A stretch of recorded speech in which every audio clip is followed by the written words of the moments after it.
Bonjour et bienvenue pour la suite de nos petits tutoriels pour prendre en main Sonic Pi. Alors bien sûr, on va continuer à travailler avec le live loop qu'on avait vu la dernière fois, mais aujourd'hui, on va plutôt essayer de faire quelque chose autour de l'aléatoire. C'est-à-dire qu'on va utiliser des petites fonctions qui nous permettent de gérer aléatoirement des mélodies ou du rythme et ainsi de suite.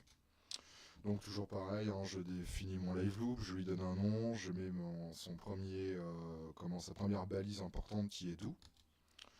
Après, bon, bien sûr, play, je choisis une note. On reste encore dans les valeurs qu'on avait utilisées jusqu'à présent, autour de 60, elles sont faciles à écouter. Et là, donc j'utilise encore play, et je vais utiliser round. Alors round, c'est random. Random en anglais, ça veut dire aléatoire, un choix un peu hasardeux. Alors moi ce qui m'intéresse, alors comme vous voyez dans la petite boîte, comme on l'avait expliqué précédemment, on a toujours le choix quand on tape quelque chose, on nous propose des choix. Alors moi je vais choisir le deuxième, rand I, car je vais choisir pour jouer des notes que des valeurs entières. Pas des valeurs, qui pourraient supposer des virgules ou des choses comme ça. Donc là je vais rajouter d'autres petites notes. Alors je mets une virgule derrière la première pour dire à l'ordinateur qu'il y a bien y avoir un choix à faire. Voilà. Hop, le amp, on n'a pas besoin encore. Voilà. Toujours le slip, hein. Ça nous permet de jouer. Et bien sûr, un pour finir mon bloc d'instructions, sinon il ne se passera rien. Ah, je vais faire tout de suite quelque chose qu'il faut peut-être prendre l'habitude de faire dès qu'on commence à taper un live loop, c'est remettre en commentaire notre ami stop. Voilà. Donc je le lance.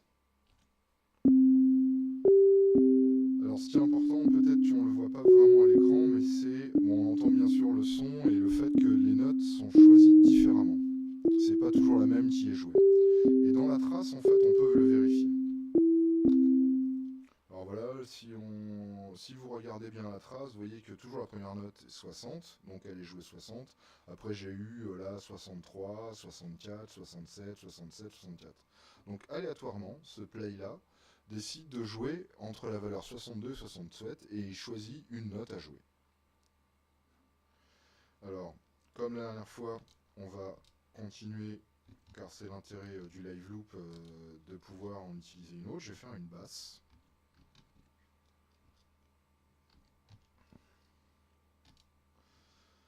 Et on va on va rester dans les mêmes valeurs qu'on utilise jusqu'à présent. Tac, oui.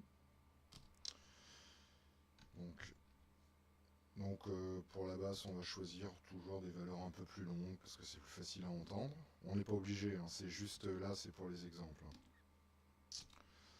Et là par contre, je vais faire plutôt une liste pour utiliser une autre instruction. Alors là, ce coup-ci, on va utiliser les crochets. Et je vais mettre plusieurs notes derrière pour choisir des notes aléatoirement dans la basse.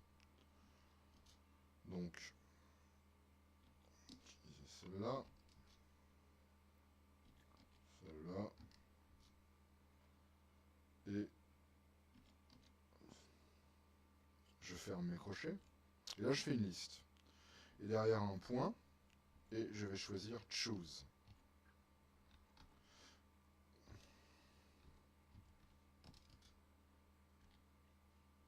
Et toujours pareil, je finis mon bloc d'instruction par AND.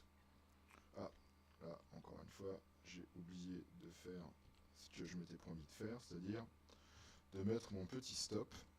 Voilà.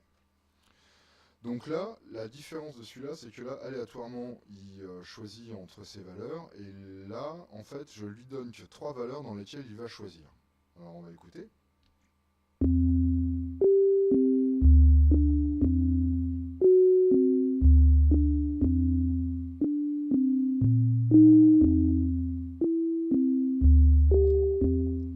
Donc voilà, rien qu'avec ces deux petites instructions, on peut tout de suite générer des mélodies en écrivant moins. La grande différence qu'il y a entre ce que j'ai fait là, maintenant, et ce qu'on a fait jusqu'à présent, c'est que souvent on avait beaucoup de play et beaucoup de slip à inscrire pour pouvoir entendre déjà des mélodies. Là, en choisissant des bons intervalles entre ma basse et ma mélodie, j'arrive à générer une petite mélodie et des basses sans écrire trop de texte. Et toujours pareil, hein, l'histoire des stops, vous vous rappelez, on avait utilisé le 5, voilà, qui nous permet, si jamais j'en arrête une, alors ne pas oublier les 2 points, rajouter le nom à celle à laquelle je veux me synchroniser. Donc si jamais je l'arrête avant de la jouer, voilà, je remets mon petit dièse pour en faire un commentaire et je la relance.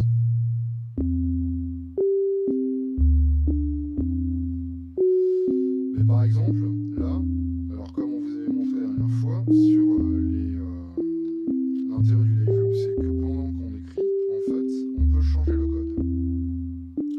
Donc là, avec toujours une même instruction, mais là je vais choisir rand parce que j'ai pas des valeurs entières, je vais choisir aléatoirement.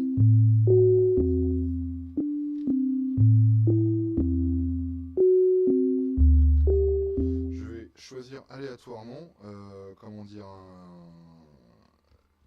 le temps de pause entre pour la fin de ma mélodie. Ce qui va changer le rythme de façon plutôt intéressante et pareil permettre de donner un peu de mouvement dans ce que j'ai écrit. On va l'écouter.